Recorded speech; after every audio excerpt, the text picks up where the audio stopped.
Hello, my dear students. Myself, Syam Kutsresh, maths teacher from SKLGD Public School. हमारा जो chapter चल रहा था वो था पावर और एक्सपोनेंट, और इसमें आज जो एक्सरसाइज चलेगी वो है 2B। इसमें आपको एक्सपोनेंशियल इक्वेशन के बारे में बताया जाएगा। ठीक है, ये मैं आपको क्वेश्चन के अकॉर्डिंग बताता हूँ कि ये एक्सपोनेंशियल इक्वेशन होती क्या है। जैसे इसका फर्स्ट का एक सेकंड क्वेश्चन है -y/x होल पावर -y, तो वैल्यू फाइंड करनी है इस वाले पूरे की। ठीक, अब जहाँ x है वहाँ -1 रखना है, जहाँ y है वहाँ -3 रखना है। माइनस, अब देखो y की जगह क्या लिखा, -3, और x की जगह क्या लिखा, -1, -y की जगह -3। ये माइनस है, ये माइनस कट गया, तो अंदर क्या रह गया, -3/1। तो 1 को हम लिखते नहीं हैं, इधर माइनस इंटू माइनस क्या हो गया, प्लस। अब देखो इस पर पावर कितनी है, ऑड है।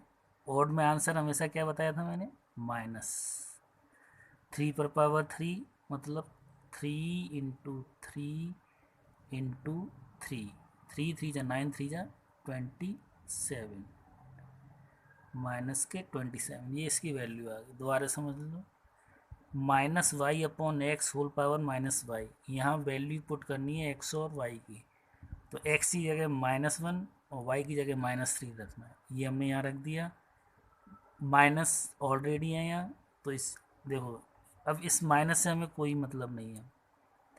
y की जगह हमने क्या रखा, -3। अब इस ब्रैकेट को जब खोलेंगे तो माइनस इंटू माइनस क्या हो जाएगा, प्लस। और किसी भी माइनस पर पावर अगर ऑड है तो आंसर हमेशा माइनस में आता है। तो 3 × 3 × 3, 3 3 जा 9, 3 जा 27। क्लियर। अब देखो, अब आता है एक्सपोनेंशियल इक्वेशन। एक्सपोनेंशियल इक्वेशन में क्या होता है, जब बेस दोनों के इक्वल हो जाएंगे तो उनकी पावर भी इक्वल हो जाएगी।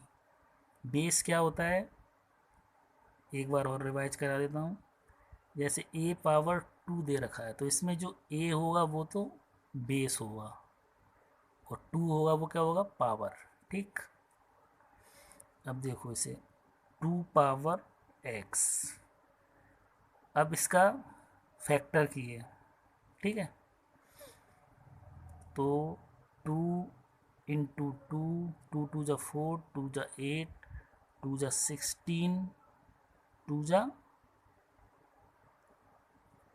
देखो 2 2 जा 4, 2 जा 8, 2 जा 16, 2 जा 32, 32 सॉरी 2, वो 32 जा 64, और 64 2 जा 128, 1 2 3 4 5 6 7। तो यहाँ 2 पर पावर x हो गया, यहाँ 2 पर पावर क्या हो गया, 7। तो देखो दोनों के बेस इक्वल हो गए। अगर बेस इक्वल है तो इनकी पावर भी इक्वल हो जाएंगी। ये हो गया इसका आंसर। समझ में आ गई है। अगर किसी भी इक्वेशन में दोनों साइड बेस इक्वल हैं तो उनकी पावर भी इक्वल हो जाती है। ये नहीं, ऐसे नहीं होगा कि यहाँ 2 पर पावर x है, यहाँ 3 पर पावर 7 है तो x = 7 आ जाएगा। नहीं, बेस दोनों सेम होनी चाहिए। क्लियर। अब देखो जैसे ये वाला क्वेश्चन है, √3 पर पावर x। अब देखो इसको तो हम ऐसे का ऐसे ही रखेंगे। अब इसको हमने लिख लिया 3 × 3 × 3। ये किस पर पावर हो गई, 3 पर पावर 3।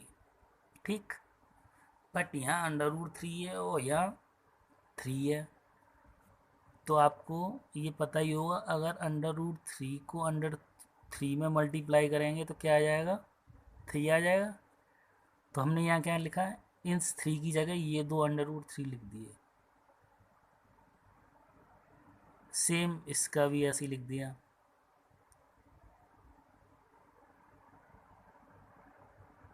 ठीक, और सेम हमने यहाँ इसका भी लिख दिया, और ये ऑलरेडी है ये आपके पास। अब देखो यहाँ √3 पर कितनी पावर होगी, 1 2 3 4 5 एंड 6, तो यहाँ हो गया √3 होल पावर 6, और यहाँ √3 होल पावर x। अब देखो दोनों के बेस इक्वल हो गए तो इनकी पावर भी इक्वल हो गई, therefore x equal 6, that is answer.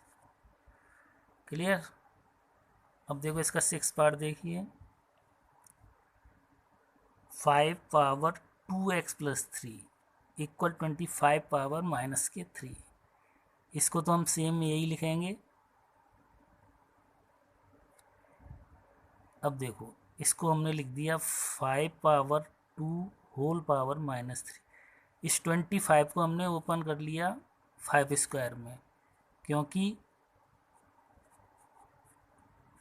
5 का स्क्वायर क्या होता है 25। अब देखो ये जो है a power m whole power n हो गया, जब भी पावर ऐसे होती है तो इन दोनों का मल्टीप्लाई हो जाता है, तो ये क्या हो जाएगा 5 पावर -6, और ये क्या हो जाएगा 5 पावर 2x प्लस 3। अब यहाँ दोनों बेस इक्वल हो गए तो इनकी पावर भी इक्वल हो गई, 2x प्लस 3 इक्वल -6। 2x -6 ये प्लस का है, दूसरी साइड ले जाएंगे तो क्या हो जाएगा, साइन चेंज हो गया, तो ये क्या हो गया -9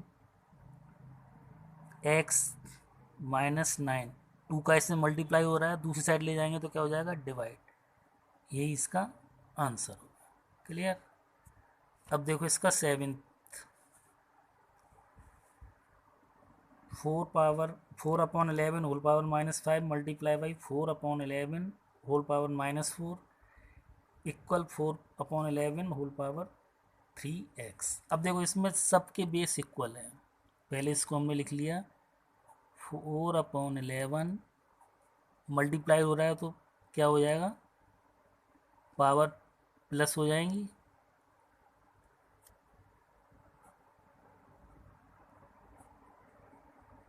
क्लियर। अब देखो प्लस इंटू माइनस क्या होता है माइनस, माइनस के 5 और माइनस के 4 क्या होगा -9, और ये होगा 4/11 होल पावर 3x।